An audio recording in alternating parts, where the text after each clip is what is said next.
And hold up, we're recording, so we're live. Hi, my love. Hi. How are you? Wait, are you gonna get video too? Yeah, I'm gonna That's record. cute. That's cute. I'm just happy that my let me back it up a little bit so everybody can see my goddesses that always come for, they're here for me. For me. I'm here for you. You always are. Oh.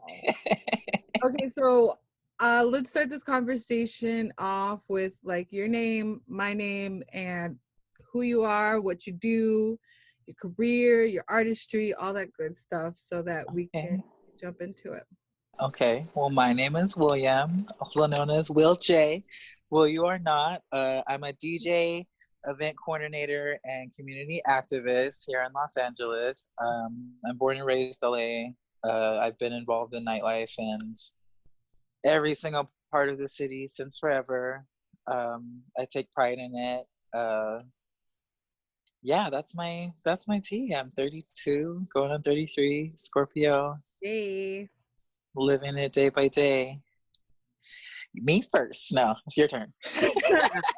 So for everyone not joining in but watching this, I am Mimi Tempestt.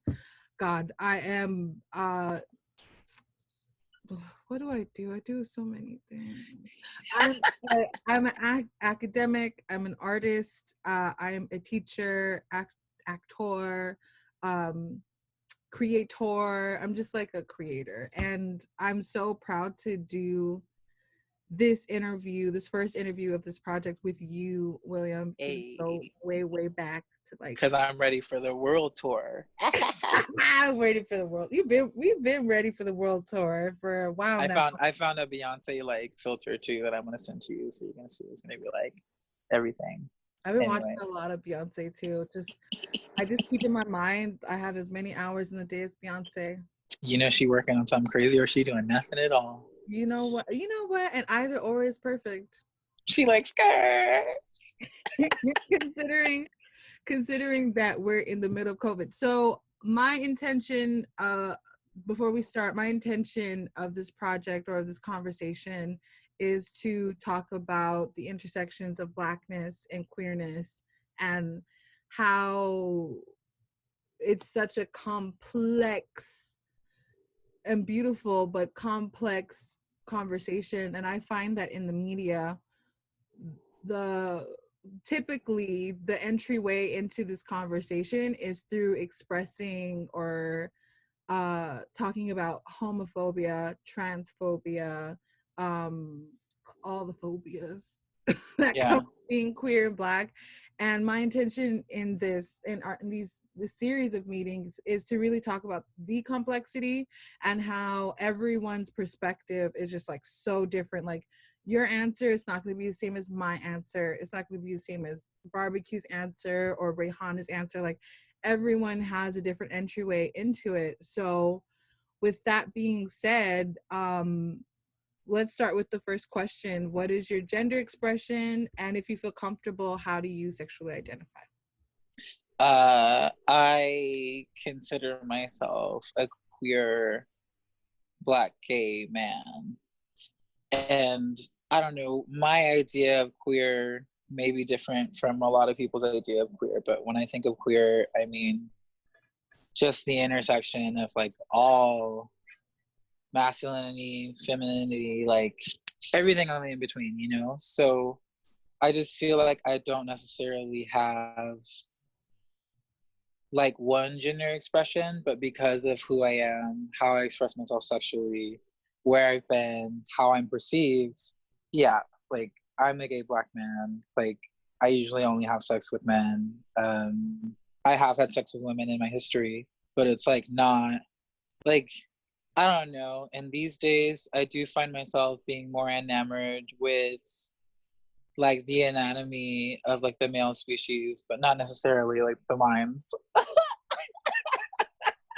But that's also, like I could say men are trash, but I'm included, like we all just have these like things that are embedded in us, like in how we've like were raised, and like specifically how I was raised by like in our family and my father and everything. Like I do hold a lot of like problematic like male like like thoughts in my head. I maybe don't express them like I used to, but like when they come to me, like I know it's like this is my father speaking through me right now, or like this is an experience that I have with my mother where she put me in my place as like a gay, like she I came out and like she was just like, you're this, like this is who you're gonna be now because you came out to me. And like I still like trigger moments of that, and I express it sometimes if I'm put into like heat, if you will. But yeah, I'm definitely pretty open. I do have a lot of like feminine aspects about who I am and like how I express myself and like my gentleness, like everything about me. So yeah, that's the tea on that. You're definitely one of the most I don't want to say sensitive like in a negative way, but literally the most cuddly and like physically expressive men that I've ever been around. Like I know I could just walk up to you and hug you at any moment. Oh, me? Oh, Yes. I know.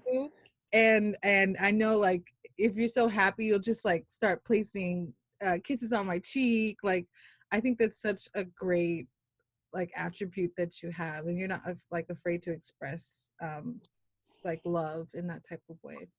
Well, I will say I wasn't raised to be that way, and I will say I became that way because I realized that like the people that I am close to need that love and that reassurance.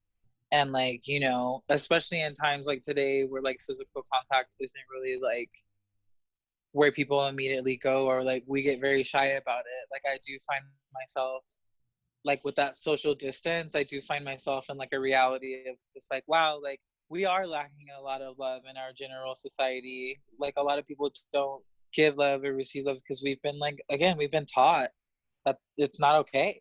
Like, and Mm-hmm. it's, I don't want to be like in that. Like I definitely have had people over in the home like since COVID started and like realized like, yes, me and my sister are putting ourselves at risk. But when we think about the risk that we're putting ourselves in, it's to like, it's a lot of the times it's to save someone from like really breaking down and like losing it. And a lot of these people are like essential workers and like, you know, people of that nature. So it just teaches me a lot about the love that I express. And I know about that comfort of having that with someone else. So like that intimacy is like what we're missing in society. And like compassion like that would probably like set us into like a better future. So, you know, I'm trying to be the change I want to see in the world. Mm.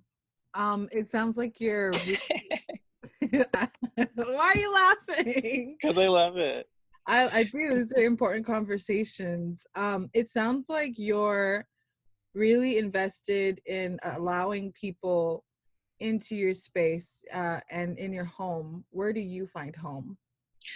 Well, I know it's like, that's the core of like what I consider home is like allowing people to feel safe and to feel secure in a space that, though it's not necessarily yours or like renting, owning, whatever, you know, that type of home is, but like it is in your mind a place where you can feel safe, a Mm. place that you have some type of control, like in changing the energy or like investing in other people's wealth or investing in your own wealth, whether it be emotionally or, you know, anything. Like there's so many things that home can constitute if you set it up the right way. So like why can't your home be a place where that energy just like recycles itself all the time? So yeah, I definitely find home in my heart and in the hearts of the people that I care for more than anything.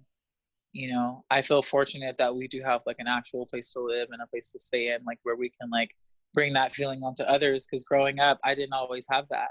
Mm. And same thing for my parents, they both went through things where their family homes were like taken by the government, or like, statistically like money just wasn't being made in like a black family in the 90s in LA, and like things just started falling apart. And we were kids growing up through that. And I always felt like security had a lot to do with like knowing that we didn't have to stress over tomorrow, like that we could like provide. And my mom worked a lot and she worked in these like white corporate environments, so she brought that mindset home. you know like she would be like, we're gonna have a home, we're gonna have a home cooked meal, we're gonna have this, even Mm. if we order out pizza, we're gonna eat it together. And my father was always like, nah, like I want to go in the garage and kick it, the boys are driving up or whatever, something ridiculous in that sense, where he was just like, no, I'm not trying to have that. they can fend for themselves. Those are my children. You know, I'm always going to provide the bare minimum. And then when they divorced and like all the housings and things that we saw in our younger years and things like that, for me now, like I can't believe that we're always going to have the security of this place or like some other place until I can like own a plot of land and like build my own things or something like that. Or like, you know, when there's a freedom even in America that we can have that kind of stuff, like, you know, like it's those, there's too many constructs where home can't just mean one thing. It has to mean a lot of things. And to a lot of different people, like home, you know, home isn't even a construct at all. So for me, it's like it's always a search in people's hearts. It's always a search around those hearts, and what they consider home constitutes what I can create into home. And I think everybody should start getting into that mindset. But you know, be the change you want to see. Always. What are you searching for, William? Look, I wrote a little bit about that one. Because I kept minding over it, like, especially again, and it's so crazy because like an interview like this in a time like this kind of makes you think to a bigger field of vision. It's not just about me. I'm searching for a collective response to like being accepted by all, to being like able to walk and know that the people around me are going to constitute into a community, into an environment where we can all take care of each other. Like looking at some places in the world where people are actually coming together and rising above this like pandemic and like creating new ways of life so that everyone can survive. You know, like, Do you think, I don't know, for me personally, I think this is like the perfect time to create and the perfect time to like reimagine and think what home is, what community is, what even creativity is. And do you think that the majority or like the collective is in that space to like receive those type of answers or receive that type of information? I mean, there's still parts of the collective that are living in the world that we all left behind for Yeah. social distancing. Essential workers are definitely still caught in the void, if not more alone than they were before. Mm. And even then, when we talk about essential workers, that's such a term that's around like what we need in order for us to survive in our homes. It's Like, you know what I mean? Like it's just this Mhm. big, it's this big thing. But when you really think of it again as like a collective, for everyone to be okay, there are people who are stepping up and being volunteers to help some of like the workers or the hospital people, and like we're making masks, we're like raising money with streams online, we're using the internet as a tool to like make money for these people and give them the wages they deserve, or give them the housing they deserve, or utilities they deserve, because they're willing to do the work. And some of us are stepping up to do that work as well. And that's that collective thinking where it's just like, how can my being or who I am, or whatever skills I have, constitute to a bigger wealth for us all. Mhm. And what I'm personally searching for is my own place in that. Like whatever it is with my skills, like yeah, I'm a DJ. Like obviously nightlife is something that people think of as like a release, but there's also people that think of it as its own community and a bringer of like a new sense of like security, even in a place that may not have any security, that may be just as open-ended as the world.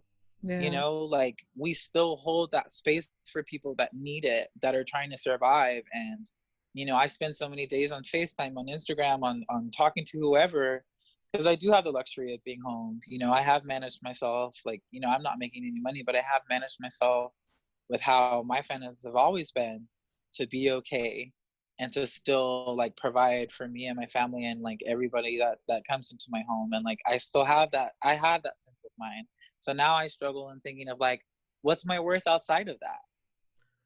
Where do What you am I doing? Like where do I see myself when all of this is over? Like am I gonna come back and be like, all right, who's ready to party? No one's gonna be ready to party.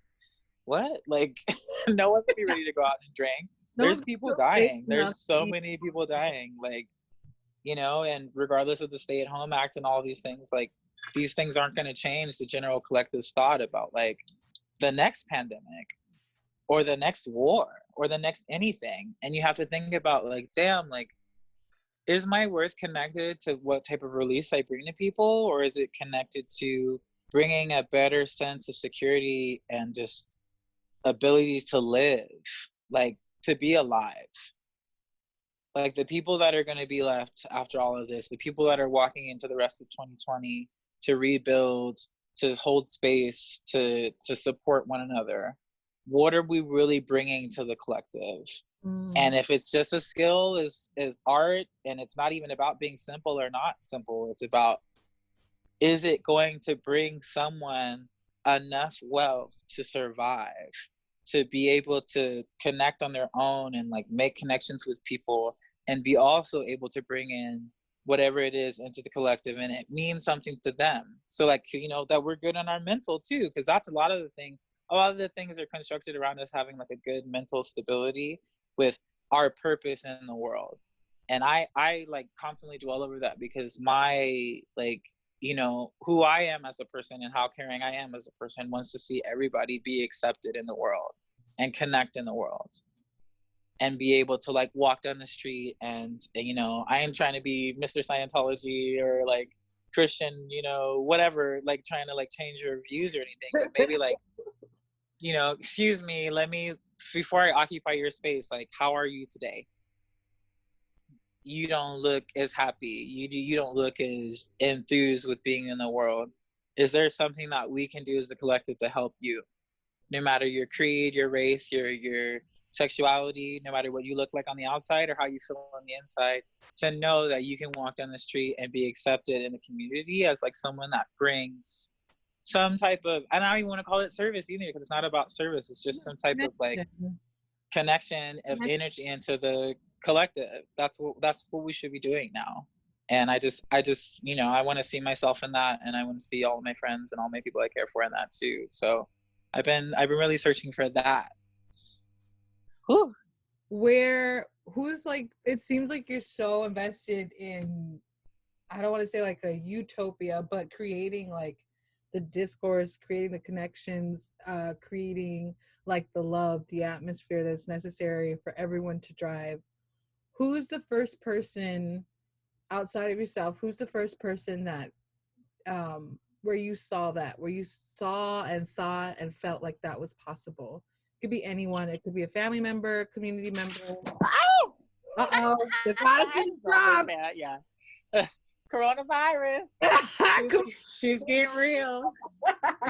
Oh my god, that's what I get for being tall. No, it's because I just did my hair. Anyway, you know, in the media, a thing you saw it's funny. as a child. It's funny that I would even say it, but definitely RuPaul. Mm-hmm. And it's not because of Drag Race. It's actually because of Tu Wong Fu. And like then it going from RuPaul to Wesley Snipes, and like Wesley Snipes was like a really big like household like situation, because my dad loves Wesley Snipes. So it's like the whole thing for me was kind of just like, wait a minute, what? And it was the presence of that movie and like how it set on me when I first saw it that really gave me that kind of just like, wow, like what's going on outside of my little bubble, like inside of Los Angeles, where we're like, so like, we're definitely not New York, but even then New York isn't like, everybody will pop your bubble if your bubble needs to get popped, you know? So it's like here it's like we don't necessarily pop everyone's bubble. We don't necessarily jump into everyone's bubble. We kind of like keep our distance. And like watching that movie and thinking of the connection of like people who had been surrounded by bubbles in this huge bubble of like no social acceptance, like no acceptance of sexuality, like watching these different people, race, color, gender, everything, like just fucking them up. Mm-hmm. And like they just end up learning and constructing behind it, and just knowing that underneath it all, it was that person's heart that like really like connected to it all. And like that was like one of the like moments that was like, damn, like fuck, like we need to be like this. Like why is it so like ridiculous? And like, you know, like I was abused as a child, like my father definitely like, you know, gave us the like the lashings and the whippings and all the things and you Mhm. know whatever, and things sucked at some points, and I always thought to myself, I was just like, you know, like, damn, like, is this what love is supposed to be? Like, am I supposed to be hurting like this? Like, am I supposed to see my mom like this? Am I supposed to see my sister like this? Like, is this like what I consider like what's supposed to be normal? And like, you know, after so many years of life, like things started changing for me, obviously, like after I came out and started loving myself a little more. And it was just very like it was very potent in like the change in my life. So it like it just inspired that even more. And like of course I was part of like all the clubs I could be in school, and like even in my community I always went to the center. Like when I lived in Long Beach, I used to walk in the parade and like do all the things and like really put my time and my effort into it. But like now when it's like, you know, we really need to come in a little closer and really get into everybody's like little bubble really quick and be like, hey, like we're not trying to like give you the COVID, but like, yo, like, are you okay? Can Yeah. you let us know that you're okay? Can we have a way that we can check in and you feel it's okay to vent? That it's okay for you to like cry, that it's okay for you to talk to someone about the angst that you feel and the depression and not feel judged. Not feel judged like someone's just gonna like take you for a ride just because they figured out you're like in some form of like fragility. Like, you know, like it's just it's a lot right now. Like that's that kind of essence that I want. And like when you think about the concept of tuong fu and like, you know, yes, drag obviously has its own like issues and there's things behind all of it. Like when you think about it like in a bigger like in a bigger view now, you're like, we need to protect everyone. Everyone should be accepted. No one should be at some sort of violence or like lack of connection or emotional stability that we all need to have. Therapy should be free. You Oof. know, we should be paying therapists to like actually be ready for this. The people that are ready in the world to like hear these things should Mhm. also be able to get whatever it is that they need to make that thing happen, because it's a lot to take on. Mhm. And those are those contracts where you think about like even us as queer people who already like, ooh, we're navigating the world with so much stuff on our shoulders already, but Yeah. we're doing that for each other. We're like the tribes. And then like, you know, I always remember the first time I heard that like back in the days like shamans were like the queer people, or like the gender fluid. There was like a connection between like, you know, spirits and connectivity and all of that. And I just thought about that and I'm just like, damn, like I'm not trying to say I'm a shaman over here, but like we really do flock for each other and we really do connect with each other. I think we're tapped in much differently than we're tapped into connecting with each other much differently than heteronormative people or people Right. like we our language, how we connect, how we even vibe with each other, it's like a different frequency than people who value heteronormativity. And I think it's just because that construct behind it deals a lot with like judging other people and like assuming people's role in life. And I just know that we have a bigger role because we're the ones who aren't wasting the energy on that. Yeah. And I feel like that's that inspiration that comes through to create spaces and to like make new spaces for people who don't know where they're going or maybe want some type of like direction or like at least some type of idea of like what's out there. And it's like tale as old as time, you know, like Hmm.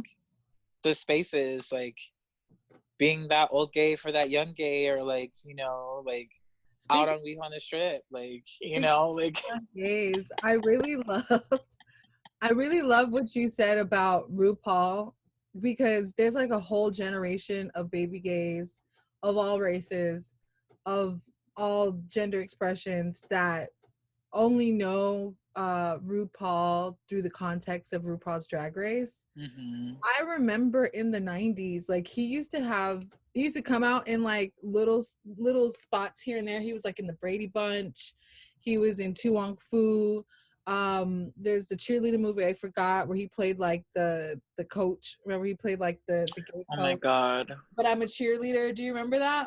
Yeah, And that he was my was trying to ish. play like this straight man but he was like clearly very gay and was like denying his I like love that movie. that movie's so good. She's But a like ray of RuPaul, sunshine. Best soundtrack.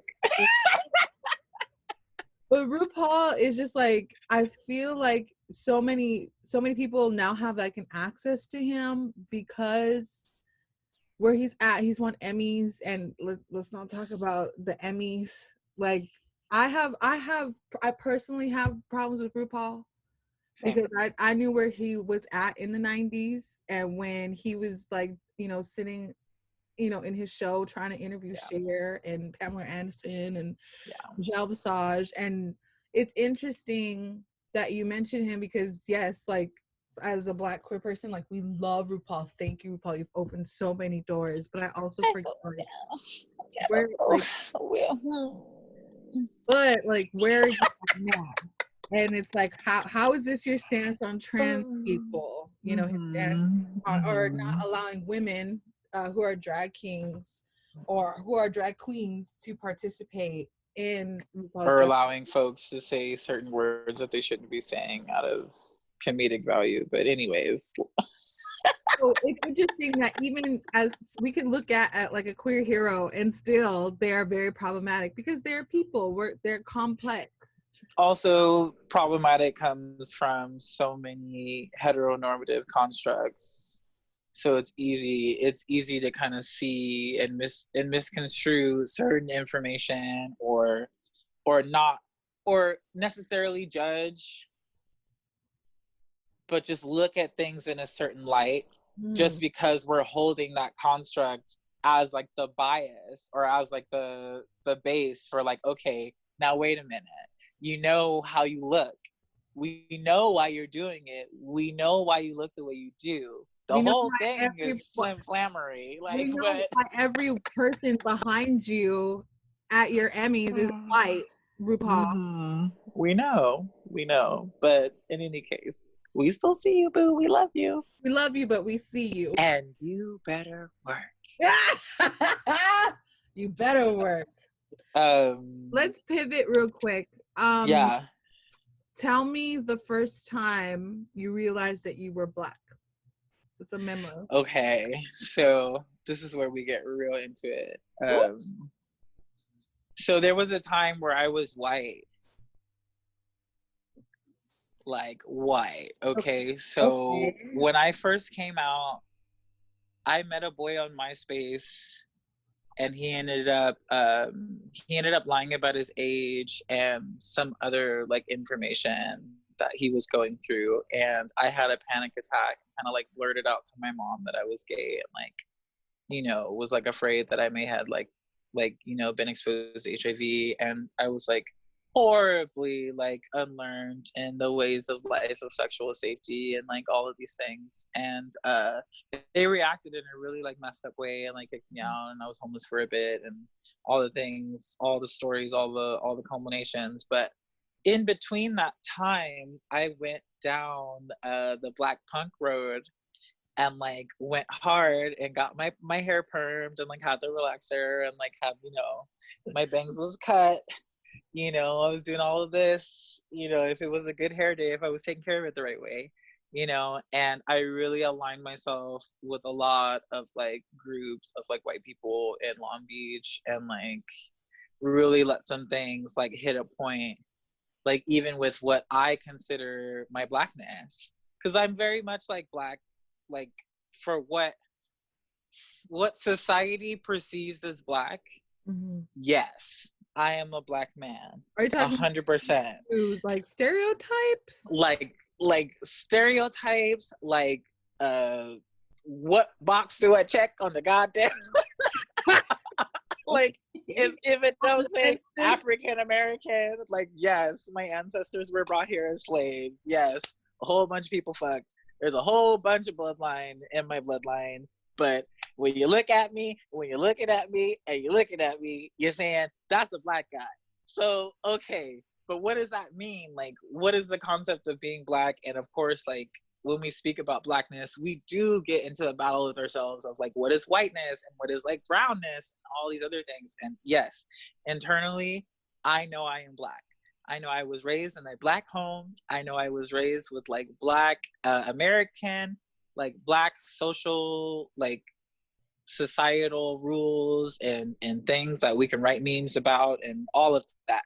Mhm. I know that is my upbringing. But my mother was working in corporate America, and she brought home the essence of whiteness into our home. And you look at my mom's skin and you look at my family tree, she had a DNA thing test done, like it's Creole and a lot of other things. And that side of the family was definitely going through some things where like whiteness was the way to be. Wow. So, and my mom still holds on to a lot of that. And I see a lot of that still that lives in me. And I know it's like her mental like stability that was thrown off because she was in these white environments and being called things behind her back and dealing with this. Coming home to her, like, her husband who was like doing these drugs and like and drinking and like living in a certain way and trying to take care of her kids, and she always had she us was on her mind. Like she really took care of us, and there was a lot of things that she put aside of herself to be that person. And I hold on to a lot of those things in certain ways that I navigate the world. So when I found out that the Blackness was within me, like I always like to say, it's the part of me that's my father, and I always like go to him as like my go-to. And, he's a Taurus too, May 13th. Okay, so he just had a lot of things about him that he would not change, and they were just like the core values of like the gang he was affiliated with, like the crews he rolled with, like how he met my mother at a club in Culver City, like selling drugs on the block, even when we lived in Lancaster, like, like things that my dad was just like holding on to and being like, oh yeah, like he'd be like, I'm a nigga, like that's what I do, like, this is who we are. And like I just sometimes, especially if I got brown liquor in me, like it's very easy for me to like see that part of me come out and hold on to that. Like I like to call it toxicity because I think it is like Black toxicity, like where it's like that assumption of yourself that this is something that you have to do in order to be accepted as Black. Okay. And like my dad held on to a lot of that because he was different, and there was something about my father that was different, and he held on to that, and he like expressed that in like following all these stereotypes, Boys in the Hood, Juice, Tupac, Snoop Dogg, all of this stuff that he held on to that's so strong in Black culture, but still has all this like blatant homophobia and things that like are just against accepting other people and holding on to their own. But it's all rooted in pain, it's all rooted in blood, it's all rooted in violence and Yeah. like things that were instilled upon them during those times. So my father was definitely one of those men, and like I still hold on to some of that fear and that like inability to like allow my Blackness to like empower me when I'm in environments where I feel like it's like the elephant in the room. You know what The I mean? blackness is Like the elephant my in the room. Blackness. Okay. Yeah, like like like when you're in a group of white people that's trying to be Black, and then you walk in and they're like, "Ooh," and you're like, "Oh, do I A, respond to everybody with some real Black shit right now? Right. Right. B, put on my sorry to bother you voice and let Karen know that I want to speak to the manager, or Yeah. C, all of the above." And like that's so many things when you look at it. And like I only really found that going through that time of being like really white, like trying to be accepted as white. The blackest skin, like used to just all of it. Like I used to Mhm. toner, I was into like trying to do like the bleaching, and I never did it right, so my shit was like fucked up. Like I I never like knew this about you. I knew about the yeah, hair, but not the bleaching. like yeah, like my homies used to give me like these skin products that were like toners and stuff like that, and they wanted to like fuck around with makeup and stuff like that, and my skin was always really bad because I Mm. used to like shave. So I was like, no, like I really don't want to put that on my skin. I don't want to put that on my skin. I really don't like makeup. I don't like stuff like that. And like whenever I would try it, it would leave these like blotches, and I used to have like these moments where I would like kind of like claw at my face. Like it was a lot going on, and it was my acceptance that I was searching for in that time. because like I had been kicked out of my home. I was going through my trauma. I like went full scale into gay and white gay at that, because that's all I knew and that's all I could see. You know, I fucking used to hang out with fucking Jeffree Star and all those hoes at fucking Tiger Heated Arena. And what at the arena in West Hollywood? R.I.P. Right, R.I.P. the arena, but it was a very like white and like white Latinx space. And Wow. I used to go to Tempestt sometimes too, and like it felt really wrong for me because I was just like I was just this anomaly. Like I was just an anomaly in the room, just like I couldn't find where it was I was supposed to sit or where I was supposed to go. But I never went to like I mean, I went to parties in like Torrance and like North Long Beach, and I used to kick it in Compton every now and then. But like I was scared to be there, especially when I had the perm. Like, you know what I mean? Like it was just like, hey, you know, it was early 2000s. It was like, I mean, things were different. I will say early 2000, because we grew up in the same area. Like when we came up in very similar queer scenes, I will say like early to late 2000s, it was like much harder to find Black queer spaces to just like simply exist than it is now. I will say you and I, other people that we know in nightlife have made and created those spaces and been very vocal. But what was like a transitionary point for you after you're participating in these white spaces and perming your hair and doing XYZ? Like I had to move back home after I Dang. lost my job, and I was second and fucking with this boy to stay on his couch, and he left me for my friend, and it was like a thing.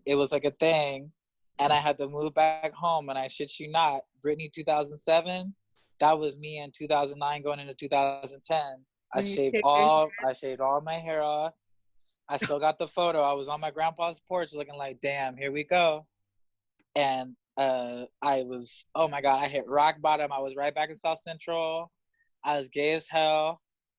I just found the notebook from 2010 when I had a sit down with my father to like really tell him like I'm gay as hell and I have no fucking cares in the world about what you think about me. I'm gonna live in this house till I get a new job and I'm out. And we had a double shot of 99 bananas and Bacardi 151, and we smoked a blunt together. And the first thing he said to me was, "Do you know how hard it is to be your parent, to be a Black man, and watch you tell me that you're gay?" And I just looked at him and I said, "Do you know how hard it is to even want to talk to you? Because you basically just told me that you'd rather accept death than talk to me about who I am right now." And he was just like, "You just don't understand." And I was like, "And you never will." And like that was like the turning point for me, where I was just like, ain't not one person in this world gonna accept for me but for me. And my own daddy want to tell me that being Black is the one thing he rather hold on to than like accepting me for being gay. And I was like, what the fuck does being Black have anything to do with it? And I had just spent so much time like trying not to be Black. Yeah. And in that moment I felt the first thing I said to my father, because I was so turned. The first thing I said to my father was, "Nigga, please, like, what the fuck? Like, what are you talking about?"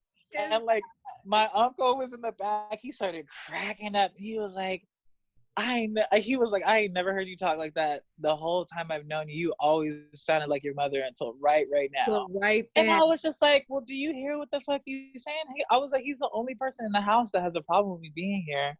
And he wants to say it's something about being Black." And I like just let it all out. I was just like, I just spent like 4 years with a perm riding the blue line, smelling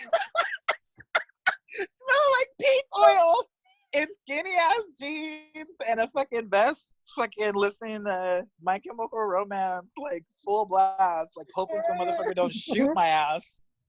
Like, I was like, you want me to be worried? Like, and like, that was it. Like, that was it. And I just like, I just started like I just started like really just like enveloping myself in my culture and like taking my like shit back. And it's so funny because like I still talk to all like the activists and like the Black people that I've worked with, like at the centers and like in the groups that I went to, and like the camaraderie that I saw. I still talk to all those people, you know, not all of them, most of them. And it's funny because when we talk to each other, I'm always just like, girl, our sorry to bother you voice has just turned, like, it has turned to such a level because we can be so Black and like so like just so right to the T now. Like there's nothing stopping us from just accepting ourselves now. Like Blackness is something that like we need to just empower ourselves with, and regardless of what we think, and then you know, there's so many people that want to be on their hotep shit about it and whatever, but like, ooh, like really, like Blackness has levels. you know, like, sorry to bother you, like, to hotep. you know, like I'm not from Africa, like I'm from America. I understand that. I'm not out here trying to seek, you know, we was lions, you know, like, and like all of it, like I'm like, it's okay, like I came from America. I was constructed in the white environment. I understand there's a part of that is a part of me, and I will always look at those memories and understand like where it came from now. But I am Black. I am here to stand up for my community. I'm here to like accept my community. Not only that, I am also here to empower other Black people to find their queerness, to release that energy into the world. My next question, and this could just all be a blend, is when did you realize you were queer? And like, well, when two things blend? That's the thing too, is because I think that queer is such a socially accepted term now that even trying to transfix that into the past and actually be like, what was my turning point then? It's not really queerness. It's just, it was an openness to a thought process of like, yo, gender is just something. Gender is something that someone wanted to write down on paper to like really like put us into some type of like scientific like box methodology. Like, and it's not, it's just now when I think back to it, and I remember it because I was like 7 or 8 hanging. I went to a sleepover. You know, my parents were like, we can go to sleepovers. We live by nothing but white people. You can go to sleepover. So, and it was my friend Craig. When I lived in Lancaster, and my friend Craig was definitely gay. I still think to this day, like if he like did that, he was definitely gay as a child. And I had a sleepover at his house, and he kissed me, and I just remember like not, like I just didn't care. Like there was no, that was like, oh. Like, I was like, oh. That happened. And then he kissed me again. And I was like, okay. And it was like, you know, there was no reaction. It didn't feel foreign. It didn't feel like something that I wouldn't, like, it didn't feel strange. Okay. It didn't and I wasn't like queer. It didn't feel like not, I didn't feel like there was something wrong with it. It didn't feel like I wouldn't be accepted, or I wasn't even thinking about those things as a child. I was going to say, do we even have these constructs as children? Like, that's why I keep thinking to myself, like, okay, like, yeah, my coming out story has all this like negative construct on it, but like, even when I was younger, there were points where I can look back and I was like, yeah, I was a little gay ass kid. Hell yeah. Hell yeah. People used to confuse me for a girl on the phone all the time. Like, they used to think I was my sister because my voice was so high pitched. And like, I used to love to sing like Prince, and like, because my mom was a super big Prince fan. So I was just always like, you know, like singing Adore, like, tell me just like as a kid, like really in it. And like, you know, my cousin and my sister used to make fun of me. They'd be like, you're not a girl, stop singing that high. And I'm just like, is that what that means? Like, it was just always so like, it just didn't feel like that until my father started really like, okay, you know, he got custody over me, and like a lot of things had happened, and I was about to go to this high school, George Washington Prep in LA. Like, it's kind of like notorious for like gangs, and like, yeah, like, oh, I just watched the George McKenna story. It's on Netflix. it was taking me back. But the whole point was like he was trying to like really like get me going, and there was just really no point. There was really just no point. I was just so like, huh? Like what? Fights? Like what do you mean? Like someone's gonna try to fight me? Like what do you mean? And I like went to school the first day of high school, and I was like, oh shit. And like people were picking on me because they could just tell that I was just so soft. They could just tell that I was the softest thing. And when I opened my mouth, it was like, ooh, because I was like 6'4", like I was big, but I was just like, hi, my name's William. I just moved back here from Lancaster, and everybody was like, who does this nigga think he is? Like, blah, blah, blah, blah. Like, and like, you know, like they used to like pick on me, and like, but the thing was, is like people would also like stand up for me too, because they were just kind of like, yo, he's big, like don't play with him, like he could fuck with you, and like try to stick up for me and stuff, and like I just, you know, I found my friends and I found my group, and you know, from the friends that I know, they'll be like, no, dude, you were hella gay in high school, like we knew, we just didn't know what you were trying to do. And like, you know, there was just moments where it was just like so lost in everything, but it was just like I never changed. Like who I was never really changed. I've always been this like kind of feminine and like kind of like masculine and like kind of like open-ended. There was never any point where I was like, ooh yeah, ooh tough brute man, yeah, ooh, you know. And like, you know, even now, like I have more masculine traits about me now just because I'm like an adult, and like I've like, you know, assumed this position as like this masculine like person within my personality. Yeah, like I have moments where I'm perceived as like big scary black man, like, you know, and I'm just like, I'm just the gayest thing, girl. I'm like, what's up? I'm like, girl, I can. I'm double jointed too. We can go. You know, like, and I just the lines blur. They blur because the construct around it all just it like maddens me. It like makes me like why am I trying to hold on to all this shit? And it's only when I'm threatened with violence or that heteronormative toxicity, or that I'm in that environment where they're just not okay or somebody's not okay, and I like, you know, I try to turn that switch. I really try to like flip that switch, and it doesn't resonate.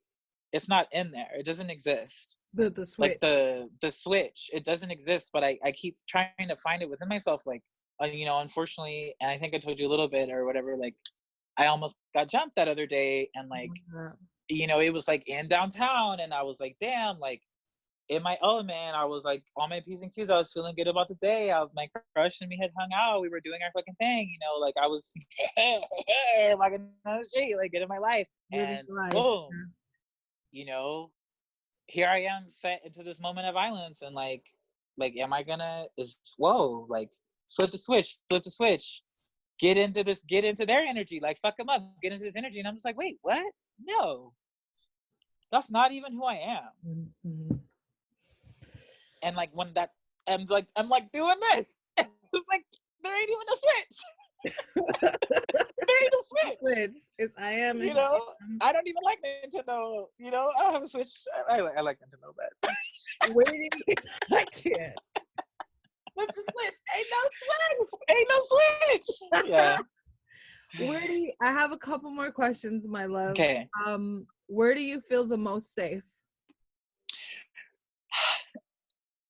I vary sometimes, because I honestly I like to feel safe anywhere, and sometimes when I'm by myself, like no matter where I'm at, like I do feel safe, because sometimes I find these moments of content of knowing that I can be okay by myself, and that I can fend for myself, and it might even be in a familiar space, or it might be somewhere where I just feel really good about where I'm at, or I'm surrounded by good energy, and like, you know, something could come in and fuck it up, but I would just know that I could react, or like hold on to my reaction, you know, like hold on to whatever reaction that I want to come out of myself, and that's where I feel safe. So it varies, but it really is all about what's coming out of me these days. Okay. What would you tell your 12-year-old self? Good luck. Good luck. Don't change a thing. Learn it all. That's beautiful. You know, love your mom while you still can. Mm. You know, she's gonna change on you. She's gonna flip. Just let her be a human. Learn who adults are. Learn that everybody has their agenda and everybody has their ability to be honest and not be honest. What do you want to hear from your 60-year-old self? I may be black. I may be ugly. But I'm But damn it, I'm still here. Woo! Shout out. Sirens going. Look, sirens going off in the background. Woo! Let me hear it. Shout out Shit. to Whoopi motherfucking Goldberg. Let's not forget Oprah the GOAT. Come on now. You know, we Ooh, still watching Greenleaf over here. We still watching Greenleaf over my here. mom Ooh, loves child, that shit. child. Oh, that was. Oprah just, and she'll show you some intersectionality of some black and some queerness up in that mug. But see, Oprah got a lot of issues right now. She got a lot to learn. She does. She got a lot to learn. She does. Aquarius. She got a lot to learn. Aquarius. Just like my mama. She got a lot to learn. She got a lot to learn. It don't matter how old she get. It don't matter how much money she got. She got a lot to learn. Because there are some lessons that I myself have learned that Oprah needs to learn. Yeah. And I'm like, look here, mama. I'll show you the road. You want to break me off 10%?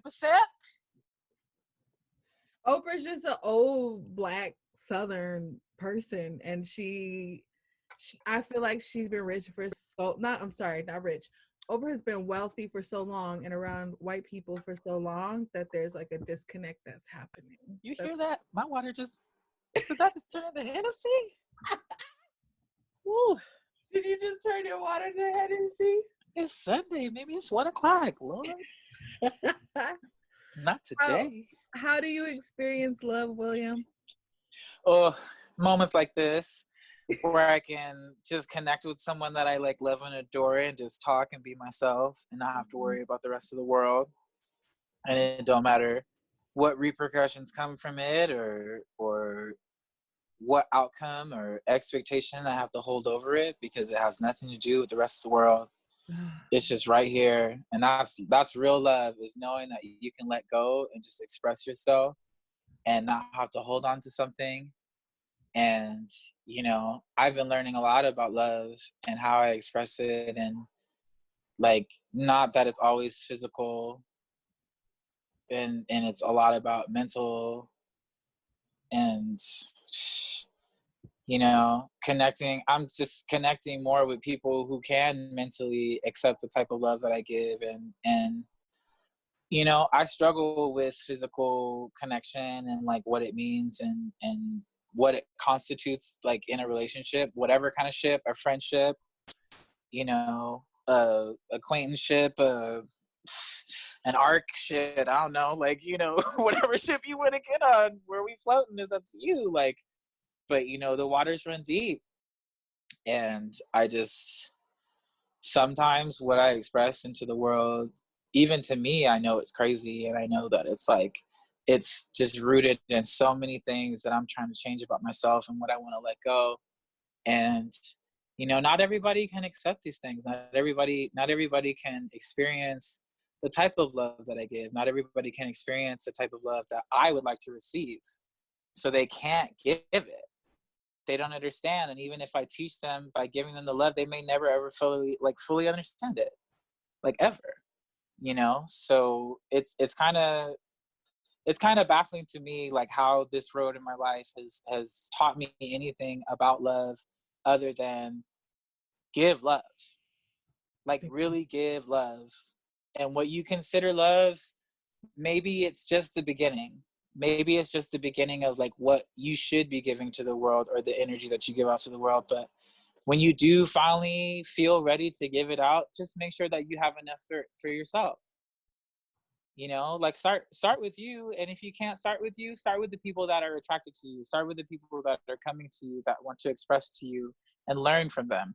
Don't assimilate, just learn. Just be yourself and learn. I want to put on record that you came into my life at a time where loving myself was very hard.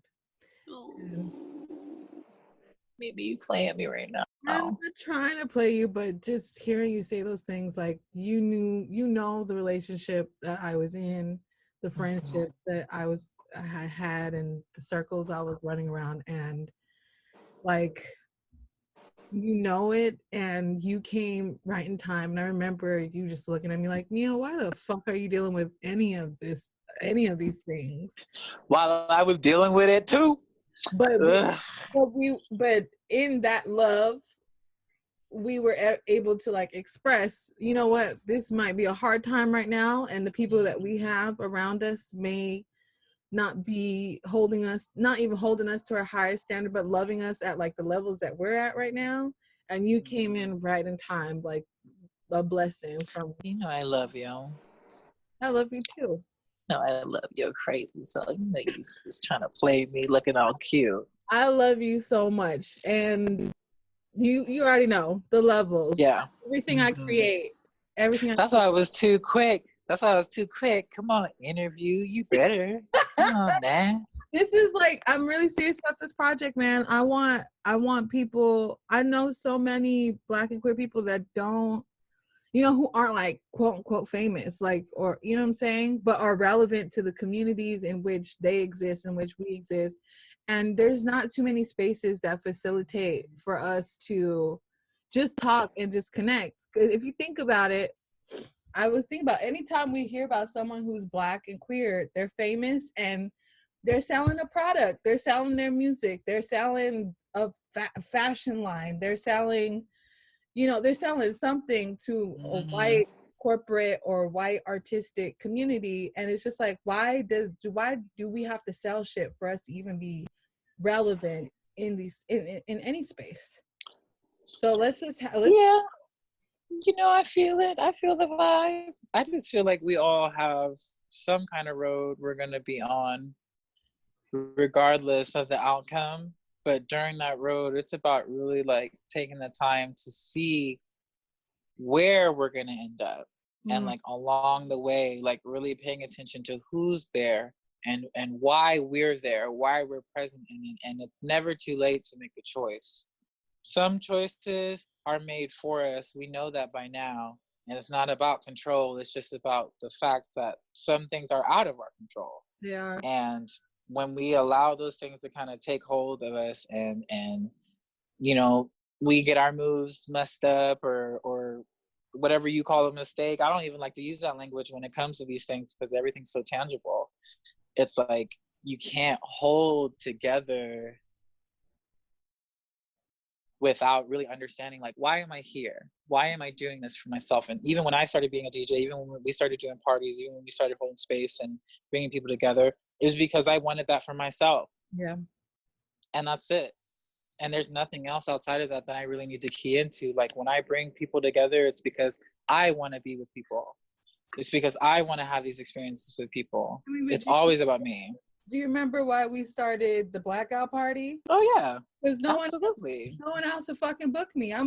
We walked up in the trash, and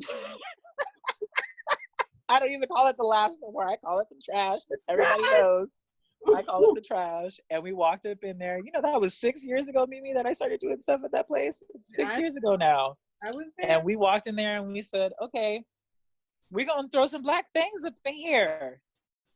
It had all your favorites, everybody. And the whole point was just like, you know what? It ain't even about the space. It's not even about any of this mess. It's just about, I want to be surrounded by just Black people. I don't care if you're talented. I don't care if you're pretty. I don't care if you shit stank and you fucking, you know, you want to eat some collard greens in the club, let's get it popping. Like, I'm like, what's good? Show the fuck up. And, you know, even now, I see myself, even compared to who I was then, like really stepping up. And I know that I've stepped up for my community of Black queer folks, especially here in LA. And I've been chiming in and I've been checking in, and not even Black folks, but brown folks, all the fucking QT we out here and we're doing it. We are. And it doesn't have anything to do with like where we're going to be in the future. It's just that we're going to be there together. And all this mass media bullshit that's surrounding us and telling us that we're going to fucking die from this shit and putting us into these mindsets, fuck that. We're going to stay together. We're going to keep each other together, even in our homes. Even when y'all don't have homes. You think I'm not going out here and checking on these people that I know are out here in these streets? I've been offering my home to people. I've been telling people come through. I'm like, I don't care. I will wash your damn feet when you get in here my damn self. You start coughing, we'll put you in a plastic sheet. I don't care what you want to do. Like, I'm not going to have you out here dying in these streets. Like, I've already had homies in New York have contracted COVID and survived from it already. Yeah. And all they had was that one person who helped them get through it and nursed them and helped them just keep their ass on quarantine and get the shit together. And I'm like, we can be that. We can be those people. Like, we can't stay away from each other, and we need to help each other first. Like, playback femmes, like fucking Black trans women of all fucking people right now need the most fucking support. And half of them ain't even available. They're like, we shutting off. Because as soon as people start acting the fool, they're going to be the first people they're going to act the fool on. And they already know it. They're like, out of here. Bye. Unless y'all got money for me, get the fuck out of my way. And I'm always like, what's up, girls? Where y'all at? They're like, we chilling. Not worried about none of y'all. Not worried about one fucking person on this earth, because our numbers done dwindled, and we show as fuck not about to dwindle through this shit. We gonna come out on top. And I'm like, more power to y'all. I'll put my shirt out. I don't give a damn. Like, this is that time. This is that change. This is that force. And it's so dumb that it's surrounded by so much death, but it's like, that's just the Scorpio already. I'm just like, damn, like I can't. I be dying emotionally every day, but this shit right here, like, this is some real ass shit. Yes. And we about to go into Taurus season with this. We about to hit some earth with this. Y'all better get ready. I'm ready. We're about to solidify and grow. We about to grow. We doing it.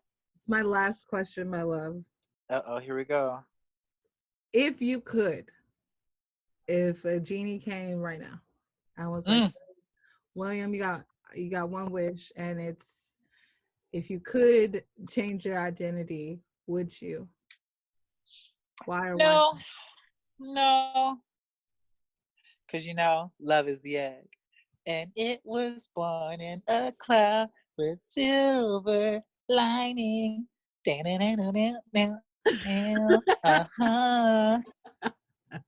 Okay? That's why I told my 12-year-old self, good luck.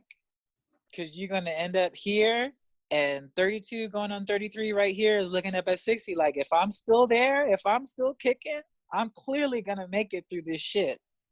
I'm going to make it through all of it. And the only way I'm going to make it is being true to myself. And whether the past, present, or future got anything to say about it, I'm damn sure about to get mine and be exactly who I need to be.